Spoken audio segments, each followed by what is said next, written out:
di edisi hari Jumat 25 April 2025. Seperti biasa Mitra Suara Kota, hari Jumat siang yang ditunggu-tunggu ada klinik udara.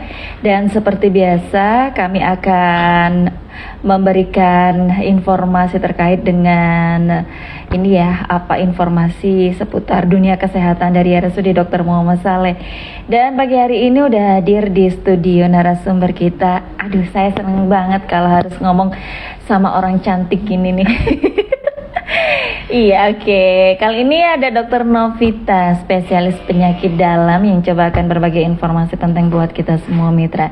Dan untuk Anda yang mau bergabung bersama kami boleh aja ya di via WhatsApp kami di 081336460000, bisa telepon juga melalui nomor telepon tersebut. Dan secara langsung disiarkan dari Instagram RSUD Dr. Muhammad Saleh. Yang mau tanya-tanya ya seputar informasi atau materi kita siang kali ini bisa tinggalkan di kolom komentar ya apa pertanyaan Anda. Nah, tapi yang sesuai dengan isi materi ya Mitra Suara Kota, ini spesialis penyakit dalam. Nanti kalau Anda semua bertanyanya seputar kandungan, bukan ranahnya lagi Dokter Novita nih. Ya kita sapa beliau. Wassalamualaikum, selamat siang dokter. Selamat siang Mbak Vivi, selamat siang juga untuk Mitra Suara Kota ya Mbak Vivi ya? Betul dokter. Oke, gimana kabarnya hari ini dok? Alhamdulillah sehat. Mbak Vivi juga sehat? Alhamdulillah luar biasa sehatnya dokter. Oke, semoga Mitra Suara Kota juga semua di rumah dalam kondisi yang sehat. Amin. Amin ya robbal alamin. Oke dokter, ini menyempatkan waktu loh Mitra Suara Kota, menyempatkan untuk berbagi informasi penting karena baru aja nih dokter datang dari beliau berpraktek di mana dokter? Saya di Muhammad Saleh dan RSUD Arozi ya. Iya di Arozi. Oke, yang belum kenal Dokter Novita, kita kenalan dulu aja yuk. Tak kenal maka tak sayang katanya dokter. Dokter Novita dulu awal mulanya kenapa pilih spesialis penyakit dalam sih dok? Kenapa nggak yang lain gitu? Kenapa penyakit dalam? Karena dulu sebenarnya bapak saya ini kan sakitnya gula darahnya naik turun ya, diabetes mellitus. Lalu di situ tuh saya berpikir coba kalau saya nih tahu nih harus memberikan terapi apa untuk supaya gula darah bapak saya. Tapi jujur dulu gula darah bapak saya waktu itu sulit banget terkontrol, Mbak Vivi. Jadinya coba nih kalau saya tahu gimana caranya ngontrol gula darah ya. Ternyata gula darah itu bukan hanya dari obat saja ya, setelah saya tahu setelah saya sekolah penyakit dalam, tapi banyak faktor yang lain. Jadi di sini saya motivasinya saya ingin menjadi dokter, terutama dokter penyakit dalam, yaitu tadi karena bapak saya ini sebelumnya mempunyai gula darah yang naik turun. Lalu saya melihat tuh dari awal masih baik sampai terjadi komplikasi-komplikasi. Sehingga di sini saya selalu saya nih harus bisa nih bantu orang-orang yang mengalami hal yang sama seperti bapak saya, seperti itu Mbak Vivi. Betul. Permisi, bapak sekarang saya? Bapak sudah tahun saya waktu kuliah semester 2 sudah berpulang, sehingga itulah saya semakin memantapkan diri. Oke, nggak cukup nih harus masuk lagi nih lebih dalam lagi untuk belajar gitu. Jadi setelah dokter umum saya memutuskan untuk lanjut sekolah lagi ke spesialis penyakit dalam, seperti itu. Oke. Sudah mengabdi di RSUD Dr. Muhammad Saleh sudah berapa lama dokter? Saya sebelum sekolah penyakit dalam saya sudah di RSUD Muhammad Saleh sebagai dokter jaga UGD. Nah ini setelah lulus saya dibantu lagi oleh masyarakat Kota Probolinggo untuk mengabdi lagi di RSUD Muhammad Saleh untuk mengabdikan diri, memberikan pelayanan di poli penyakit dalam. Berarti sudah berapa tahun nih dok? Dari saya lulus itu 2014 Mbak Vivi. Wow. Sudah agak lama ya, 11 tahun ya. Nggak kerasa saya sudah lulus. Masya Allah, mengabdikan diri untuk masyarakat Kota Probolinggo dan sekitarnya pastinya ya dokter ya. Insya Allah, insya Allah. Oke, di kesempatan siang hari ini kita akan ngebahas seputar apa nih dok? Oke, ini kemarin kalau saya nggak salah tanggal 17 April kemarin itu adalah Hari Hemofilia Sedunia ya Mbak Vivi ya. Jadi hemofilia ini kalau teman-teman atau mitra suara kota masih belum ada yang pernah dengar, ini adalah kelainan dari penyakit darah yang ada di dunia. Jadi kalau semuanya ini sebenarnya penyakitnya nggak seperti batuk pilek yang sesering itu, tidak seperti diabetes yang sesering itu. Ini penyakit yang diturunkan. Jadi jumlahnya itu hanya 1 dari 4.000 sampai 5.000 kelahiran. Oh, ternyata jarang ya, Dok ya. Tapi begitu terdapat penyakit ini, pasti yang pusing bukan cuma dokternya, tapi juga keluarganya. Karena apa? Penyakit ini adalah penyakit di mana pasien itu kesulitan, Mbak Vivi. Kesulitan apa? Kesulitan darahnya membeku. Sehingga kalau ada luka sekecil apapun, dia akan heboh banget pendarahannya. Seperti Bikin itu. khawatir malah ya, Dok, Bikin ya? khawatir. Jadi kalau ada pendarahan-pendarahan itu, keluarga itu langsung, gimana nih, gimana? Beda nggak sih dokter sama yang namanya kanker darah? Kalau kanker darah penyebabnya adalah keganasan, Mbak Vivi. Sedangkan ini adalah suatu kelainan genetik. Jadi kelainan genetik ini menempel. Kalau dulu Mbak Vivi masih sekolah ya, waktu IPA mungkin atau biologi ya, Iya. ada namanya kromosom X dan kromosom Y. Nah, jadi ini kelainannya menempel di kromosom X. Oh, gitu. Itulah sebabnya kenapa perempuan itu hanya membawa saja. Jadi hampir semuanya penyandang, saya bilang bukan ini juga penderita ya, kalau nggak ada pendarahan, penyandang hemofili ini sama seperti kita. Jadi tidak ada masalah, cuman kalau ada pendarahan itulah yang membuat pasien-pasien hemofili ini menjadi sesuatu yang mengkhawatirkan dan bisa mengancam nyawa. Oh, ini saya pernah melihat kasusnya, pernah di media sosial saya pernah melihat, Dok. Jadi ini pasiennya nih ibu hamil melahirkan. Susah banget ini pendarahannya. Oh, ternyata ini yang dimaksudkan mungkin, Dok. Betul. Tapi ini kalau ibu hamil biasanya, kalau perempuan biasanya hanya membawa saja. Iya. Jadi kalaupun ada gejala itu tidak terlalu berat. Yang berat itu adalah pada laki-laki. Uniknya kebanyakan laki-laki, Mbak. Berarti Vivi. penderitanya ini kebanyakan laki-laki. Ya, kalaupun perempuan dia hanya membawa saja. Kalau rentan usia, Dok? Kalau usia dari lahir. Sudah ini ya, Iya, Dok ya. jadi kalau anak-anak, jadi makanya hemofili ini biasanya kolaboratif antara dokter anak, dokter gigi ya, karena kan anak-anak biasanya giginya tanggal ya, pada usia-usia masih muda, sunat dokter bedah. Nah, jadi kita harus kolaboratif. Terus ada lagi kalau nggak gitu dokter ortopedi. Kenapa? Karena kan banyak kan yang kena cowok, Mbak Vivi. Iya. Kalau cowok kita tahu Mbak Vivi kan anaknya cowok ya. Iya. Wah, pasti jig kemana-mana. Nah, di situ adalah resiko. Resiko apa? Terjadi pendarahan di sendi. Kebentur sedikit, bahkan itu tidak perlu yang adekuat ya, yang kencang banget tidak perlu.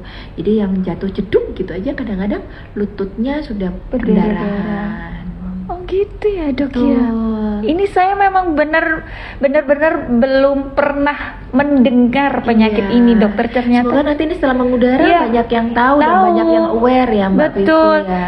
Mungkin mereka pernah mengalami langsung atau mungkin saudara atau anak, tapi mereka tidak menyadari kalau ini adalah sebuah penyakit ya, Dok ya. Betul. Jadi harus lebih di screening nanti.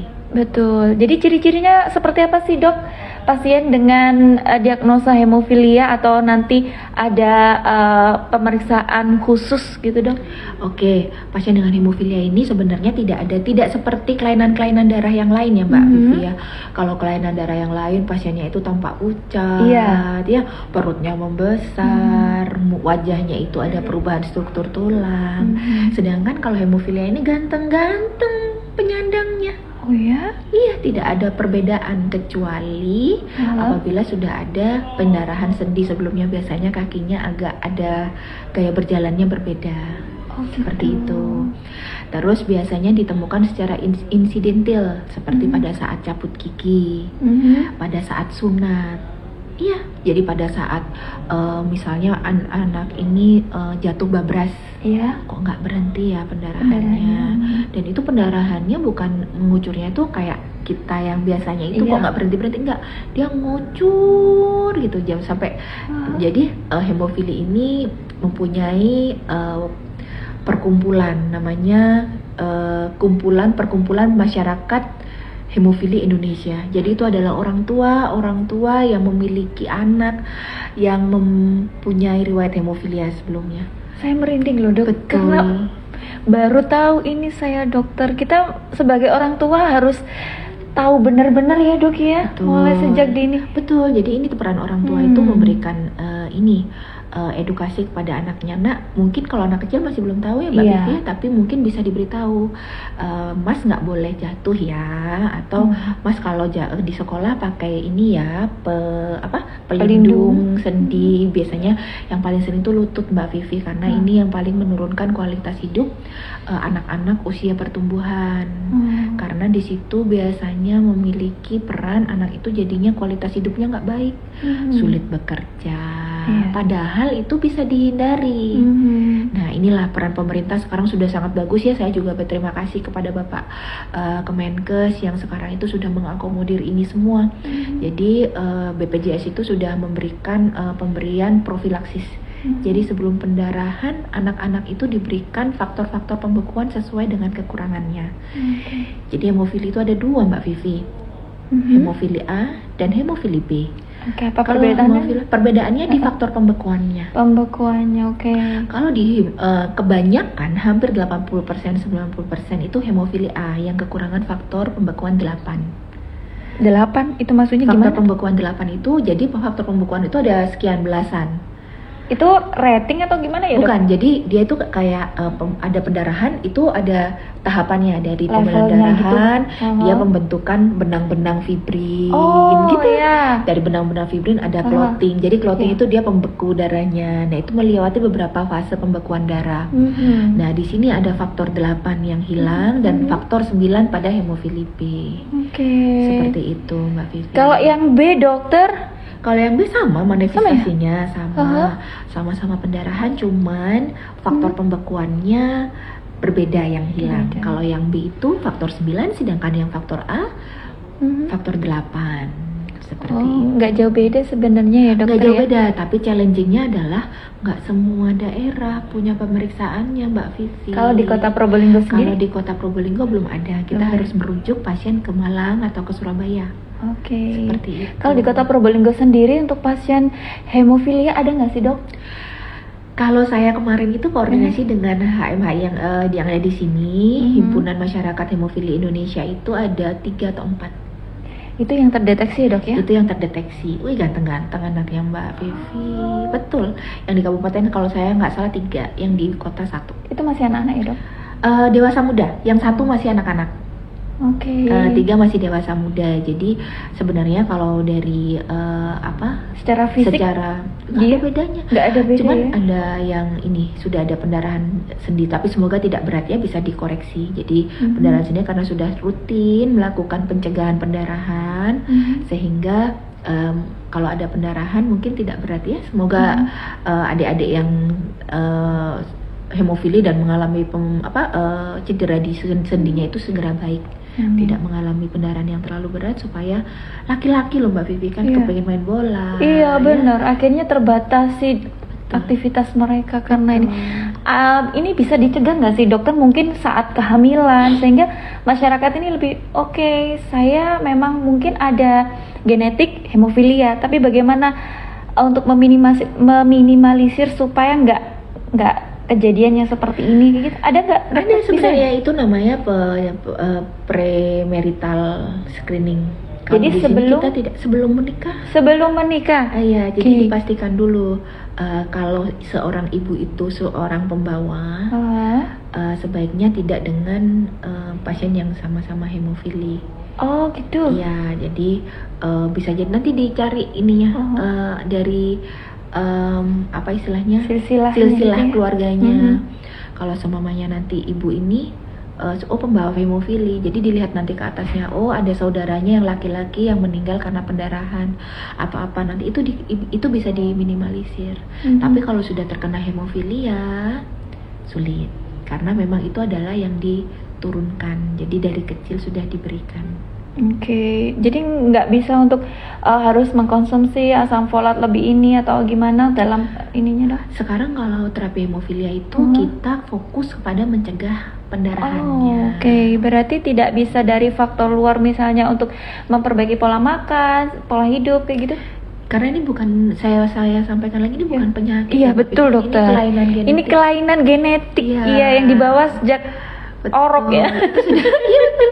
Jadi itu kayak hadiah persalinan, ini bu anak ibu hemofili gitu. Jadi Iya. kayak nggak bisa hilang gitu. Oke, tapi hanya bisa dicegah gitu ya Dicegah dok. pendarahannya. Kalau pendarahannya di lutut-lutut aja mungkin tetap tidak nyaman ya, tapi ada pendarahan-pendarahan yang mengancam nyawa seperti di kepala. Berarti tidak bisa sembuh ya dok ya? Kalau sembuhnya bisa dicegah pendarahannya. Dicegah aja ya dok. Ya? Dicegah pendarahan. Apa harus ada ini pengobatan secara rutin kayak misalnya TB atau ada nggak sih dok harus minum obat Jadi terus gitu? ini hanya diberikan nanti faktor pembekuannya itu. Jadi gini, faktor pembekuan itu ada nilai normalnya sekian. Nah, nilai normal itu diharapkan tetap terjaga dengan pemberian profilaksis atau pencegahan suntikan faktor pembekuan. Oke, itu Iya. diberikan saat tertentu atau rutin? Oh rutin. Rutin. Jadi kalau Setiap- ada fasenya nanti kita diberikan selama 2 kali sebulan atau 1 kali Injeksi, sebulan. Injeksi. Jadi dia obatnya itu kecil segini. Kalau Mbak Vivi tahu harganya mahal banget. Tapi ini alhamdulillah tercover ya dengan BPJS. BPJS? Ya, jadi itu satu vial itu Aha. diberikan sebanyak 1 sampai 2 kali dalam sebulan. Oh. Pada usia muda lebih harus lebih kerap pemberiannya. Harus Setelah rutin ya dok Betul. ya, nggak boleh lowong ya dok ya? Iya, untuk mempertahankan konsentrasi faktor pembekuan. Jadi sewaktu-waktu ada misalnya jatuh, Iya. dia tidak terjadi pendarahan. Meskipun pendarahan dia tidak terjadi Nggak pendarahan heboh yang gitu terlalu ya, Dok? berat. Iya betul. Hebohnya tuh sampai 1 kasa gulung itu bisa habis loh Mbak Vivi. Mimisan aja misalnya. Kan jadinya jadi gimana ya? Jadi lemes juga kan orangnya ya? Iya, makanya itulah penyebabnya kenapa kita mencegah pendarahan. Karena kalau pendarahannya sering, kita pasti akan sering mendapatkan produk darah ya, transfusi. Sedangkan transfusi itu bukan tanpa resiko, Iya. ya. Jadi resikonya itu ada penyakit-penyakit yang mungkin bisa tertular melalui transfusi. Seperti itu. Iya, ini masih ngomong seputar darah ini dok. Iya. Nah, kalau misalnya orang dengan diagnosa hemofilia pengen melakukan donor darah bisa nggak sih dok? Nah, ini sebenarnya kalau kita ini secara umumnya itu kalau penderita hemofilia ini kan kalau ditusuk sama jarum, pernah donor darah nggak Mbak Vivi? Kan donor darah kan masih dilihat ini HB-nya kan dok HB-nya, ya? iya betul. Jadi kalau donor darah itu pakai jarum gede banget Mbak. Iya, betul. Sedangkan Iya kalau betul donor- dok. Bukan tentang darahnya gimana ya? Bukan, tapi Karena setelah itu pendarahannya betul. mengucur-ngucur. Iya, karena jarumnya itu besar, karena lubangnya memang harus mengeluarkan darah ya dok? Betul. Jadi lubangnya ini enggak yang seperti kita Jarum suntik biasa, betul. Oke, dok, kalau misalnya orang dengan hemofilia nih, kemudian menikah dengan sama-sama memiliki kasus hemofilia, ini seberapa parah sih nanti yang diturunkan gitu dok? Kalau parah enggaknya ini tergantung konsentrasi faktor pembekuan di dalam darahnya ya Mbak Vivi ya. Cuman kita ya juga nggak bisa tidak bisa nggak boleh ya menikah nggak boleh. Iya. Kalau semuanya memang nantinya anaknya harus menjadi penyandang hemofili juga pun mungkin lebih nyaman karena orang tuanya sudah memiliki pengalaman. Oh, gitu Mungkin ya, dok, ya? seperti itu juga, tapi ini tetap harus kita screening dan kita harus berikan concern di awal bahwa bapak apabila menikah, ibu ini membawa hemofili nih, bapak kalau bapak adalah penyandang hemofili, kemungkinan besar anak-anak Anaknya? yang dilahirkan nantinya itu akan Mengidap hemofili juga. penyandang hemofili juga gitu. Tapi ada beberapa kasus ya sudah dok, saya sudah hidup dengan hemofili sekian tahun, saya sudah bisa berdamai dengan kondisi saya, kondisi-kondisi yang beresiko untuk pendarahan, sehingga ya mungkin lebih nyaman ya untuk pasien-pasien. Tapi hemofilia zaman sekarang tidak seperti dulu Mbak Vivi. Kenapa dokter? Zaman sekarang itu sudah harapan hidupnya tinggi banget. Kemarin saya itu di Riau, tahun kemarin ya kalau saya nggak salah, itu di Riau ada pertemuan HMHI di sana, jadi difasilitasi oleh dokter-dokter spesialis yang perkumpulannya banyak banget anak hemofilia se-Indonesia. Nah di sana itu hampir semuanya cowok-cowoknya cakep-cakep, rapi, dan intelektualnya tidak terganggu. Tidak ada hubungannya dengan IQ-nya ya dok ya. Berarti seperti layaknya anak biasanya, cuman hanya yang rawan bedanya pendarahan itu. saja. Ya, oke. Jadi anak-anak seperti ini biasanya mereka itu prestasinya tidak bisa mengejar temannya karena sering tidak masuk sekolah karena pendarahannya. Oke. Bukan karena Bukan intelijensinya. karena tidak Seperti berpengaruh itu. ke situ ya dok ya. Tidak, anaknya pintar-pintar. Ada yang udah kuliah, ada yang kerja di suatu perusahaan besar ya. Jadi ada yang sampai usianya 50 hampir 60 tahun. Ada ya dok? Ada. Berarti Tapi sama, nggak ada beda sama, ya, nggak ada dok ya? beda. Hanya memang bapak penyandang hemofilia ini saya tanya-tanyain, masya Allah ya Mbak Vivi ya, beliau ini perjuangannya sudah beberapa kali nearly death, jadi hampir meninggal karena pendarahan. Jadi beliau ini kalau semuanya kan adik-adik yang masih baru tahu nih sakit hemofilia itu pasti masih belum bisa menerima. Iya. Saya ini kenapa sih masih muda harus disuntik-suntik aja gitu. Bapak ini luar biasa, jadi memberikan dorongan tuh kepada Motivasi adik-adik yang ya. masih muda. Iya, nggak apa-apa. Disuntik itu biar sehat. Disuntik biar nggak berdarah. Karena setiap darah yang keluar itu akan memberikan kita resiko untuk kualitas hidup kita kurang baik lagi, Iya. seperti itu. Jadi adik-adik, nanti kamu nggak masuk sekolah, nanti nggak bisa ngerjain PR lagi loh gitu. Jadi adik-adik ini mulai dikumpulkan, sering sharing seperti itu. Saya tuh kalau lihat bapak ibunya itu ya, betul-betul sangat menyejukkan karena beliau itu sudah melihat anaknya hampir meregang nyawa ya Iya. Mbak Vivi. Jadi beliau itu sudah, aduh, masya Allah, saya sudah kalau ngeliat tuh sungguh persaudaraannya itu erat banget. Yang satu kecelakaan misalnya, yang lain satu grup itu mencarikan donor, mencarikan ini faktor pembekuan. Kalau nggak ada di sana, di calling di daerah daerah Jakarta di mana. Jadi masya Allah ini keluarga besar hemofilia ini sangat-sangat saling mendukung seperti itu. Kita di Probolinggo pun mungkin yang terdeteksi hanya 3. Kita tidak tahu yang di luar Iya, sana ya dokter betul. ya. Mungkin kalau ada kasus seperti misalnya terjadi luka dan perdarahannya nggak seperti orang pada umumnya, mungkin lebih baik diperiksakan aja ya dok ya. Betul, jadi biasanya itu, nah saya kemarin itu sempat ngobrol sama nakes yang ada di ini ya, di Muhammad Saleh. Jadi kadang-kadang tuh beliau sempat menemukan kasus hitan, dan setelah dilakukan tindakan ternyata nggak berhenti Mbak Vivi pendarahannya. Nah ini nanti di sini saya sampaikan sekali lagi untuk nakes-nakes yang hitan, mungkin kan sekarang sudah banyak ya hitan home care di rumah, itu tetap harus melakukan screening hemofilia pada laki-laki yang memang akan melakukan tindakan hitan, supaya nanti pada saat setelah tindakan apabila ada pendarahan-pendarahan tertentu kita bisa antisipasi. Semisal saya rutin rutin melakukan suntik faktor pembekuan, ya udah jangan hitan di rumah. Panik loh Mbak Vivi. Iya betul. Panik, betul. Jadi kalau seumpamanya ada seperti itu, sebaiknya ke rumah sakit sakit saja. ya. Kita cukupkan dulu faktor pembekuannya, baru kita lakukan tindakan supaya pendarahannya tidak berat. Iya. Bahaya juga loh, nanti kehilangan banyak darah nih dok ya. Betul. Bisa nanti menyebabkan kematian juga ya dok. Betul menyebabkan kematian, apalagi di kepala Mbak Vivi. Iya. Betul. Yang kita aja, yang orang normal gitu, kepala kata orang sini tuh adu-adu aja.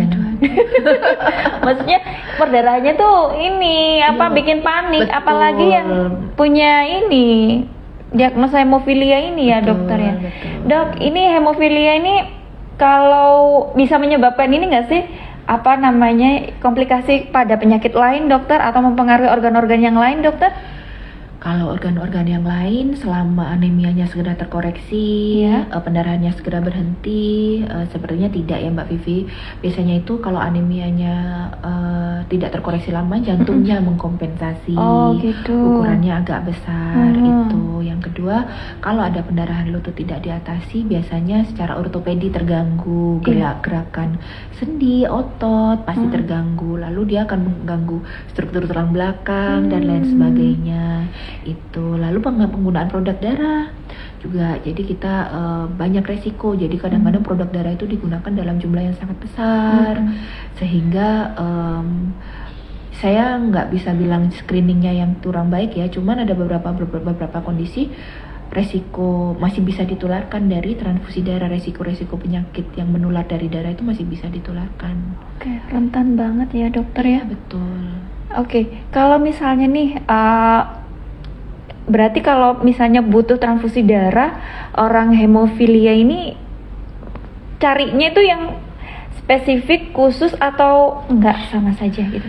Jadi untuk pasien-pasien yang dengan hemofili apabila membutuhkan transfusi, Iya. untuk mengejar hemoglobinnya, Iya. kadar darahnya itu harus masuk darah seperti biasanya. Oke.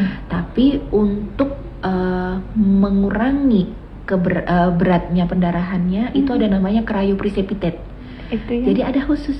Oh. Jadi di dalam satu kantong darah itu diambil cryoprecipitate-nya. Mhm. Jadi jumlahnya sangat kecil, Kecil. butuhnya sangat banyak. Oh. Betul. Gitu ya, Itulah, Dok, iya. ya. Jadinya jumlahnya kecil. Jadi pembekuan Mm-mm. darah di satu kantong darah itu ada faktor pembekuannya Mbak Vivi. Mhm. Jadi kalau semuanya Mbak Vivi nanti masuk kantong darah itu ada komponen-komponennya. Nah, komponennya salah satunya adalah faktor pembekuan. Oh, saya tahu dokter.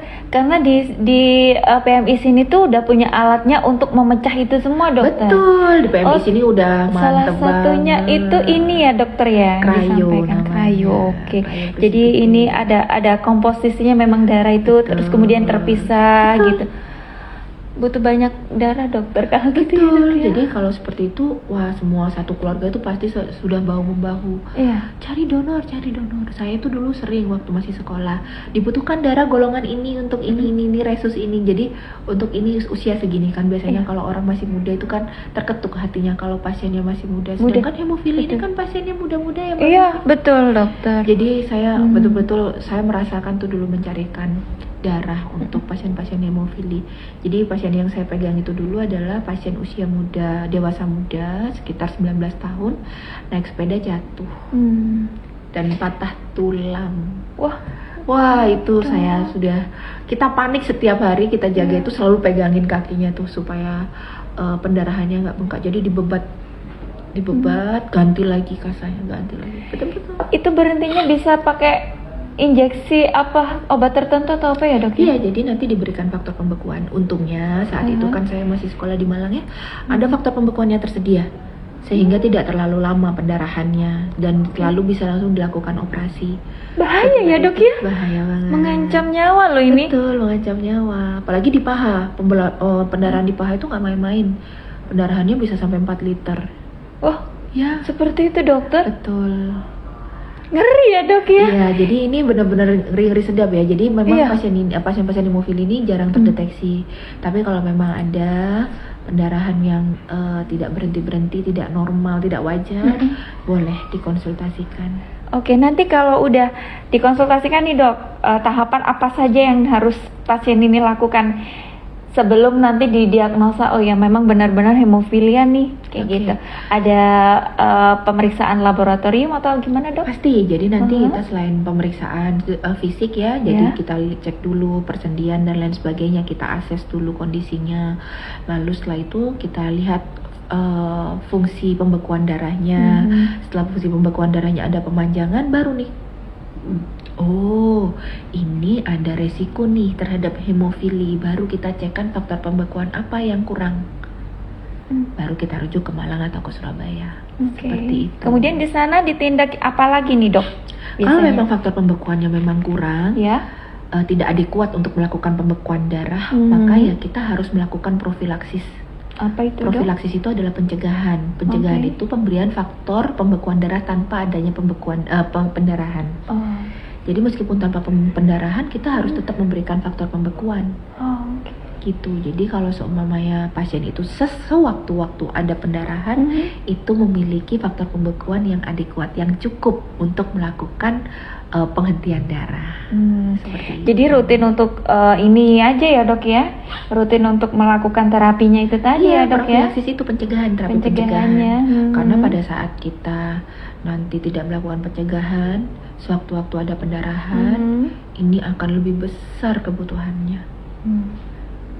Oke dokter, pernah nggak sih ada diabetes juga ada yang genetik kan dok, Iya, tipe 1 betul, kan gitu tipe ya dok ya. 1. Nah ini kan juga diketahui pas anak-anak juga biasanya Iya. gitu. Nah kalau misalnya ini diketahui memiliki genetik hemofilia juga diabetes, gimana dong dok? Jadi kalau semuanya memang penyebabnya ada sama-sama dua, aduh pasti Iya. kasihan banget ya. Iya karena kan kita tahu ya dok ya, diabetes itu suatu kondisi di mana pankreas kita tuh nggak Bisa punya insulin sama sekali. iya benar dokter, sehingga untuk lukanya juga sulit untuk Sulit sembuh. apalagi ditambah hemofilia, gimana dong dok ini? Jadi kita cukupkan dulu faktor pembekuannya. Oh gitu sama Sambil ya kita dok ya? kontrol, iya sambil kita Oke. kontrol gula darahnya dengan insulin. Tapi kan insulin itu kalau kita tahu jarumnya kecil banget, sekecil rambut itu ya Mbak. Iya. Jadi sepertinya kalau pendarahannya tidak akan berat. Ya juga kan itu dilakukan penyuntikannya subkutis, jadi di bawah kulit, jadi tidak sampai ada pendarahan yang masif.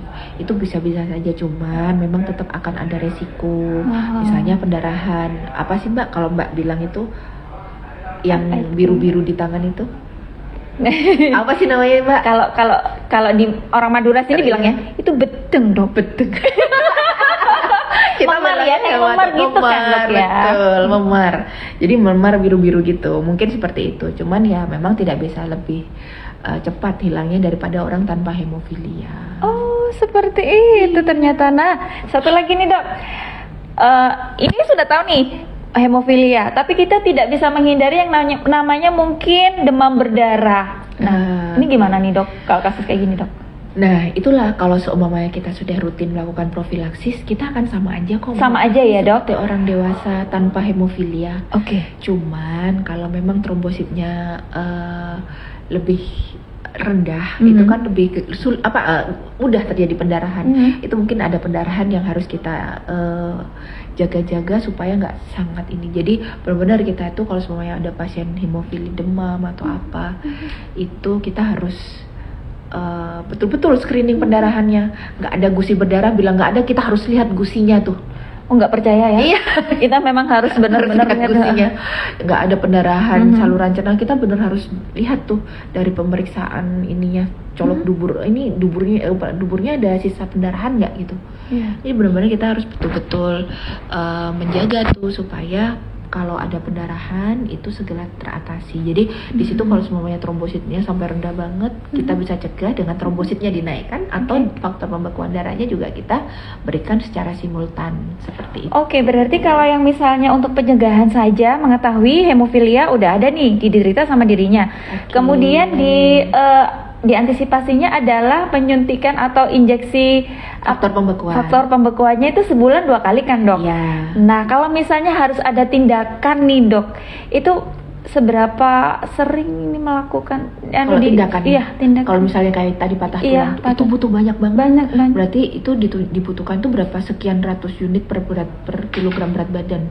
Coba bayangkan kalau gemuk pasiennya. Oh banyak dong dok. Banyak banget Mbak Vivi. Makanya kita sebaiknya melakukan pencegahan pendarahan daripada kita mengobati pendarahan. Di Betul. mana di situ resiko transfusi, resiko tidak cukup faktor pembekuannya. Resiko mana ketersediaannya ya Iya, dok ya? tidak cukup tuh ketersediaan faktor pembekuan itu nggak Iya. bisa langsung masif gitu loh dapatnya Mbak Vivi. Tapi ada itu secara internasional tuh mereka mempunyai tuh bank faktor pembekuan. Jadi ini untuk jaga-jaga nih pada kasus-kasus yang sulit dan membutuhkan nanti bisa diberikan. Saya yakin di sini masih belum tersedia ya dok ya. Kalau di Probolinggo belum tersedia. Sudah ada, cuman memang karena harganya sangat mahal ya Mbak Iya. Vivi ya.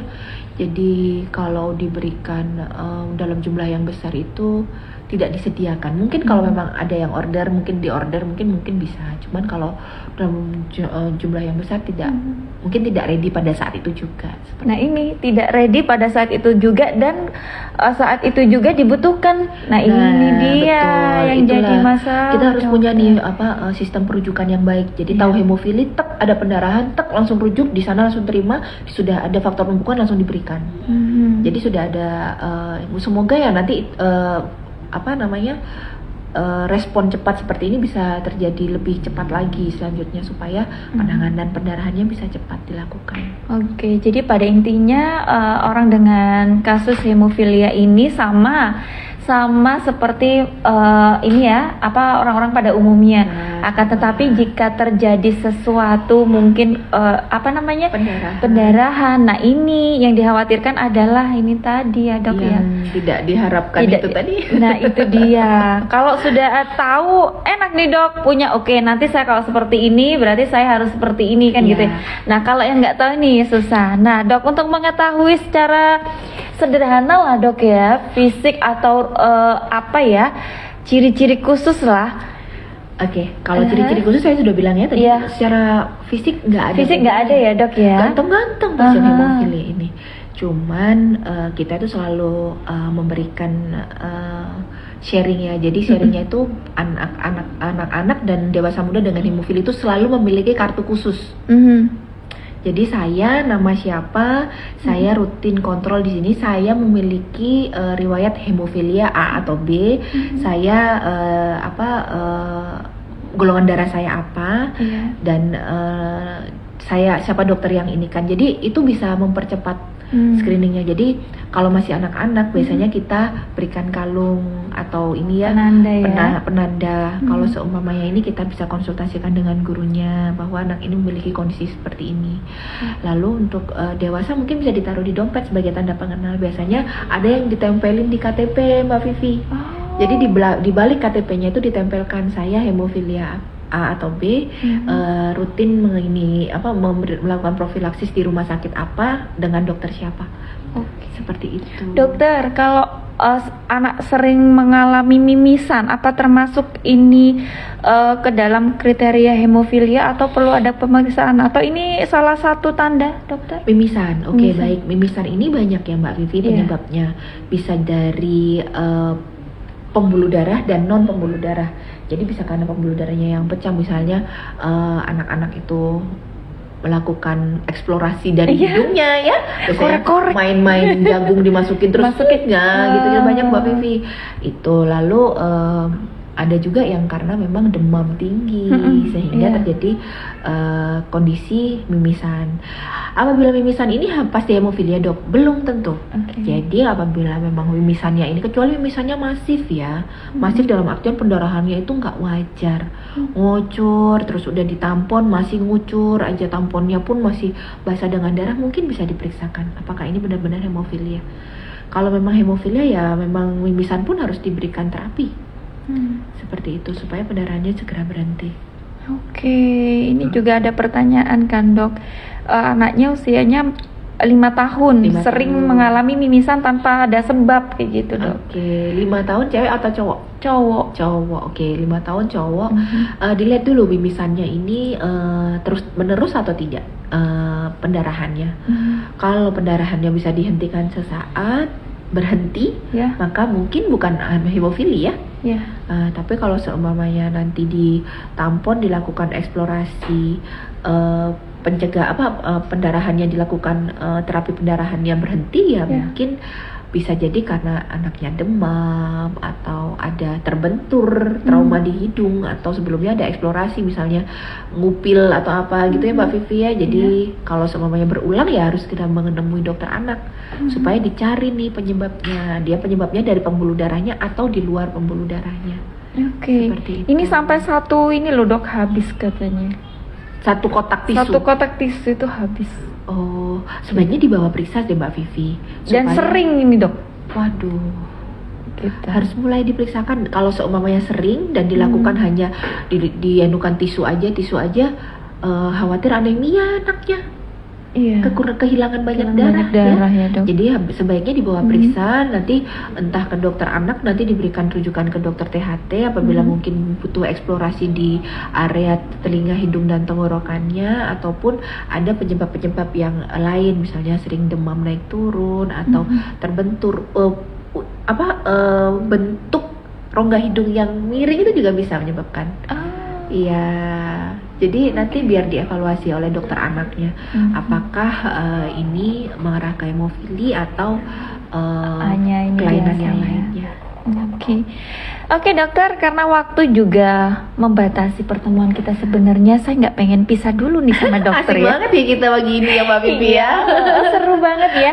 Jadi yang kita nggak tahu, jadi yang saya masih awam banget sama yang namanya hemofilia, akhirnya jadi ngerti dan paham. Iya, Jadi iya. mungkin para pendengar Mitra Suara Kota semua dan yang lagi nyimak siaran langsung dari live Instagram RSUD Dr. Muhammad Saleh udah mendengarkan informasi ini, kemudian mengetahui lebih banyak tentang informasi ini, mungkin bisa lebih aware sama lingkungan Betul, sekitar ya betul, dok ya. betul. Kalau misalnya ada sesuatu yang tadi disampaikan oleh dokter, salah satu ciri-cirinya seperti ini, mungkin alangkah baiknya dilakukan pemeriksaan sejak dini ya dok ya, Betul, betul. supaya tidak ada hal-hal yang kita khawatirkan terjadi. Iya, Dan yang mencegah pasti lebih baik ya, Mbak Vivi, mencegah ya. lebih baik daripada mengobati sebenarnya dok ya.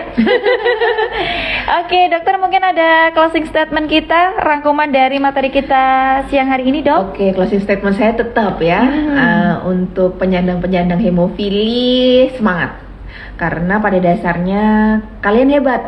Yang membedakan hanyalah adik-adik ini harus lebih aware terhadap pendarahannya, harus rutin melakukan pencegahan pendarahannya, jangan bosan-bosan, karena memang orang sakit itu kayak iman ya Mbak Vivi, Iya, betul. kadang naik kadang Kadang turun. turun. Ingat bahwa pencegah pendarahan itu lebih baik daripada mengobati pendarahan, sehingga adik-adik dengan penyandang hemofili harus semangat, harus rutin melakukan profilaksis untuk mencegah pendarahan. Salam hemofilia. Luar biasa ya informasi kita, ilmu yang didapatkan siang hari ini bareng Dokter Novita, luar biasa banget, luar biasa. Terima kasih banyak loh dokter Terima ya. kasih kembali Mbak Vivi. Dengan informasi seperti ini, mungkin ini menjadi informasi yang amat sangat berharga bagi kita semua, khususnya para orang tua, lebih melihat lagi kondisi anak kita. Mungkin kita nggak tahu, kita nggak merasakan mungkin ya dok, karena mungkin kita jarang atau tidak langsung memeriksakan diri, karena kan hemofilia ini adalah sebuah penyakit kelainan gitu ya dok ya, Dan yang jarang. diturunkan dan jarang ini. Nah, silakan mungkin Anda bisa segera melakukan pemeriksaan kepada dokter ya, untuk bisa mengetahui secara jelas, karena kan khawatir banget kalau udah kondisi seperti ini aduh, mengkhawatirkan, betul. mengancam nyawa loh dok ini. Betul, dok ya. ada kondisi-kondisi yang mengancam nyawa yang harus kita cegah ya Mbak Vivi ya. Oke, terima kasih dokter Novita. Terima kasih kembali Mbak Vivi, senang banget. Iya, selamat menjalankan tugas kembali Amin. dokter. Iya, insya Allah mohon doanya.